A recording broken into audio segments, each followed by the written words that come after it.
Saludo cordial para todos y bienvenidos a Palabras para una vida abundante. Hoy les quiero hablar de los tres crucificados. A propósito que en Semana Santa se hace mucho énfasis en la crucifixión de Jesús. Y es que este fue un acontecimiento, además de histórico, porque sucedió en Jerusalén entre el año 30 y 37 de nuestra era, también se convirtió en un acontecimiento que deja ver la realidad existencial y que nos abre una apertura espiritual a todos los seres humanos. Definitivamente, la crucifixión en la cruz del Calvario deja ver la expresión de Dios, el amor de Dios para la humanidad. Y en los tres crucificados se expresa entonces, se deja ver tres formas de asumir la vida que tiene y que ha tenido la humanidad. Al pastor Jorge Enrique Orejuela, en una de sus enseñanzas en Semana Santa, le escuché una definición del Calvario de la siguiente manera. Él decía: el Calvario fue un territorio de encuentro de la humanidad en las muchas facetas de su dolor y que es necesario enfrentarlas hoy, no para ver su tragedia, sino para descubrir sus soluciones, las que también surgen del Calvario. Interesantísimo esto, ¿no? Un momento de dolor, pero que no nos clava en esa cruz de dolor para siempre, sino que nos da soluciones y alternativas. Qué interesante. Voy a leerles entonces en el Evangelio de Lucas, capítulo 23, a partir del versículo 32 al 47, y el texto dice: Y cuando llegaron al lugar llamado de la Calavera, le crucificaron allí, y a los malhechores, uno a la derecha y el otro a la izquierda. Y Jesús decía: Padre, perdónalos, porque no saben lo que hacen. Y repartieron entre sí sus vestidos y echaron suertes. Y el pueblo estaba mirando, y aún los gobernantes se burlaban de él, diciendo: A otro salvó, sálvase a sí mismo, si tú eres el Cristo, el escogido de Dios. Los soldados también se le escarnecían y, acercándose, le presentaban vinagre, y diciendo: Si tú eres el rey de los judíos, sálvate a ti mismo. Habían también sobre él un título escrito con letras griegas, latinas y hebreas: Este es el rey de los judíos. Y uno de los malhechores que estaban colgados le injuriaba diciendo: Si tú eres el Cristo, sálvate a ti mismo y a nosotros. Respondiendo el otro, le reprendió diciendo: ¿Ni aún tienes tu temor a Dios, estando en la misma condición? Nosotros a la verdad justamente padecemos, porque recibimos lo que merecen nuestros hechos, mas éste ningún mal hizo. Y dijo a Jesús: Acuérdate de mí cuando vengas en tu reino. Entonces Jesús le dijo: De cierto te digo que hoy estarás conmigo en el paraíso. Cuando era la hora sexta, hubo tinieblas sobre toda la tierra hasta la hora novena. Y el sol se oscureció y el velo del templo se rasgó por la mitad. Entonces Jesús, clamando a gran voz, dijo: Padre, en tus manos encomiendo mi espíritu. Y habiendo dicho esto, expiró. Cuando el centurión vio lo que había sucedido, dio gloria a Dios, diciendo: Verdaderamente este hombre era justo. Amén. Encontramos allí tres cruces, tres crucificados, tres personas que mueren en su ley. Según las autoridades, eran malhechores que había que quitarlos del camino. Son tres hombres con tres expectativas distintas, definidos como un malhechor malo, un malhechor bueno, y a Jesús como el hombre de la esperanza. El malhechor malo, llamado Gestas, deja ver la clase de personas con características y forma de vida que están inmersos en nuestra sociedad. Son gente que normalmente, o formas de pensar que normalmente se ven en nuestra sociedad. Son las personas como él que se unen a los verdugos y se burlan de Jesús. Según el versículo 39 dice que uno de los malhechores que estaban colgados injuriaba diciendo: si tú eres el Cristo, sálvate a ti mismo y a la vez sálvenos a nosotros. Se deja ver como el hombre irresponsable ante la vida, que viviendo el castigo de sus propios pecados, no lo reconoce ni se arrepiente. Es la clase de personas que tiene el Salvador al lado, pero nunca lo ve, nunca aprovecha todas las oportunidades que la vida en Dios le da para que replantee su existencia. Son aquellas personas que pueden terminar inmersos en la religión, pero solo para reclamar salvación sin aceptar que ellos necesitan un cambio de vida. Son irreverentes, irrespetuosos, que solo sacan provecho de la religión sin cambiar. Son como los oportunistas que buscan solo beneficios, pues este decía a Jesús: si tú eres el Cristo, sálvate a ti mismo y sálvanos a nosotros. Como dicen muchos en el medio cotidiano, es que Dios es muy bueno, que Dios no me condena, que Dios me ayuda, pero nunca quieren replantear su vida. Podríamos decir que para estas personas Dios solo es un pretexto. Se sienten víctimas y dicen que por sus errores o por sus sufrimientos no pueden creer en Dios, cuando Dios solo es un pretexto, o realmente nunca han creído en Dios, y a estas personas el pecado y el dolor que produce el pecado los destruyen necesariamente. Eso es una faceta o una corriente de la humanidad. Así viven muchas personas y se pierden en sus equivocaciones en el mundo. Tenemos el otro personaje denominado Dimas, y este reacciona distinto. En el versículo 41 y 42 dice: nosotros a la verdad justamente padecemos, porque vivimos lo que merecieron nuestros hechos, mas este ningún mal hizo.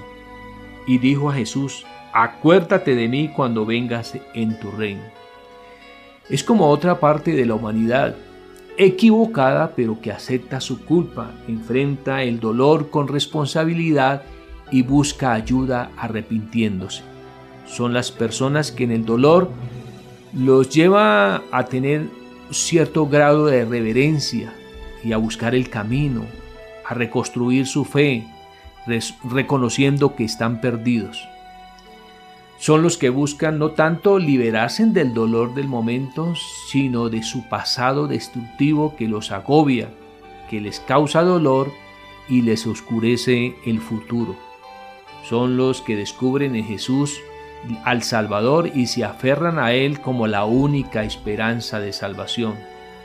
A estas personas, cuando les llega el dolor, no le echan la culpa a los demás, no proyectan a los demás, sino que reconocen. Como decía el salmista en el Salmo 77:10, reconociendo sus males, dice: enfermedad mía es esta. No le echa la culpa a nadie por sus males, él lo reconoce como parte de su responsabilidad. Es esta persona el que representa a aquellos que no se aíslan, sino que buscan ayuda. Y hay, amigos y hermanos, esto es una cosa bien importante, porque es que en el calor humano encontramos al Salvador, ¿sí?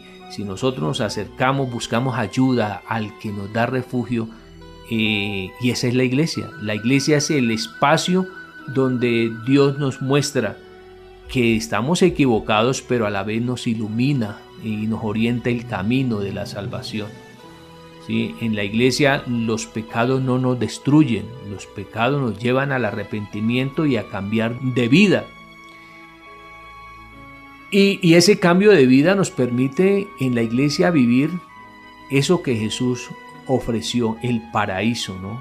Dice el texto, y me llama la atención, bien interesante. Entonces Jesús le dijo: hoy mismo estarás conmigo en el paraíso. Esa es la bendición que hoy nosotros, cuando aceptamos a Jesucristo, podemos descubrir. Y eso se expresa en la iglesia. La iglesia es una comunidad que nos sana, que nos salva, que nos da salud. El libro de Santiago, en el capítulo 5, en el versículo 16 hablando de los hermanos, dice que ellos oran unos por otros y en esa oración somos sanados. Y yo creo que muchos tenemos esa experiencia. Los que hoy estamos en la iglesia reconocemos que gracias a la iglesia, a sus oraciones, a su compañía, a su aporte, nos hemos sanado, nos estamos sanando y estamos entendiendo la salvación del Señor. De manera que este otro hombre es muy distinto. Gestas y Dimas demuestran dos facetas diferentes de la humanidad que se dejan ver hoy. Pero definitivamente el hombre que marca la pauta del hecho histórico, pero además la pauta del hecho espiritual, es Jesús. Jesús descubrió su vida como un ciudadano del reino de Dios, se descubrió en el plan de Dios. Y entonces cuando tuvo que enfrentar el dolor por las posturas que tomó, porque al Jesús tomar las posturas lo crucificaron, el dolor no le destruyó la vida, sino que lo vio que el dolor le permitía entender que estaba viviendo una vida, o que debía vivir la vida a la altura del propósito de Dios. Jesús es de las clases de personas que nos da la oportunidad de replantear la existencia, pero no solo como el que reconoce que se ha equivocado, sino como aquel que asume la responsabilidad creyendo en la salvación que Dios da para otros. Es en el que encontramos, mis amigos, la oportunidad de ser salvos, pero de darle la mano y la salvación a otras personas. Jesús es el hombre que nos deja ver que Dios está presente, y está presente en todos los espacios de nuestra vida, y que aun cuando vienen momentos dolorosos en la vida, el dolor nos construye y nos da oportunidad para ayudar a otros. Es que Jesús lo expresa en uno de los evangelios cuando, estando en esas condiciones de maltrato, lo que hace es que ora al Padre y dice: Padre, perdónales, porque no saben lo que hacen. Jesús entonces es de esas personas que en esas condiciones difíciles al morir deja la esperanza para toda la humanidad y nos descubre que vivir en la voluntad de Dios es salvador. De manera, mis hermanos y amigos, que el Calvario fue un acontecimiento, además de histórico, son de aquellos acontecimientos donde se llega a la conclusión en la vida de un hombre que por sus posturas le dio esperanza a la humanidad. En la cruz del Calvario no está solo entonces la triste historia de los que mueren por causa de su pecado, sino que está el hecho de la oportunidad de abrir esperanza a la vida, a las oportunidades, a reconocer nuestros pecados, a arrepentirnos, a buscar ayuda, a encontrar la salvación. Jesús entonces es el Hijo de Dios que abre camino, que se convierte, como dice la Biblia, en el camino, la verdad y la vida. Y no cualquier vida, sino como Él dice en Juan 10:10, yo he venido para que tengan vida y para que la tengan en abundancia. Jesús entonces es el que nos da a nosotros la oportunidad de reconocer que estábamos perdidos y que hay una esperanza de vida. Hay unos textos en el Romanos capítulo 5 que nos ayudan a entender todo esto. En el versículo 6 dice: porque Cristo, cuando aún éramos débiles, a su tiempo murió por los impíos. Y ya esto nos marca una pauta. Si éramos débiles y Él murió en su momento y en el espacio indicado, o al espacio indicado nos llevó para que nosotros encontráramos esperanza. Dice el verso 8 de Romanos 5: mas Dios muestra su amor para con nosotros, en que siendo aún pecadores, Cristo murió por nosotros. Cristo murió por los pecadores, por usted y por mí. El verso 9 dice: pues mucho más, estando ya justificados por su sangre, por él seremos salvos de la ira. Imagínense, somos justificados por la sangre, somos declarados justos en la cruz de Cristo. Porque si siendo enemigos, como era en la condición del primer hombre o de los dos hombres crucificados en la cruz, esa era la condición de ellos, enemigos, y uno nunca reconoció su estado ni cambió, el otro tuvo la esperanza de volverse el amigo. Pero todos en algún momento, siendo enemigos, según el texto dice, fuimos reconciliados con Dios por la muerte de su Hijo. Mucho más, estando reconciliados, seremos salvos por su vida. Y esto marca algo a lo que los quería llevar. No es solo el hecho histórico de una cruz, sino el hecho de una vida. Jesús es la expresión de la gracia de Dios. Jesús llega porque Dios en su gracia permite que la humanidad dé un hombre como Él, un hombre que nos salva por su vida. Dice, seremos salvos por su vida. La calidad de vida nos trae esperanza. La cruz termina siendo la consecuencia por alguien que descubrió la vida más allá de una existencia física o terrenal. Y sigue diciendo el texto, y no solo esto, sino que también nos gloriamos en Dios por el Señor nuestro Jesucristo, por quien hemos recibido ahora la reconciliación.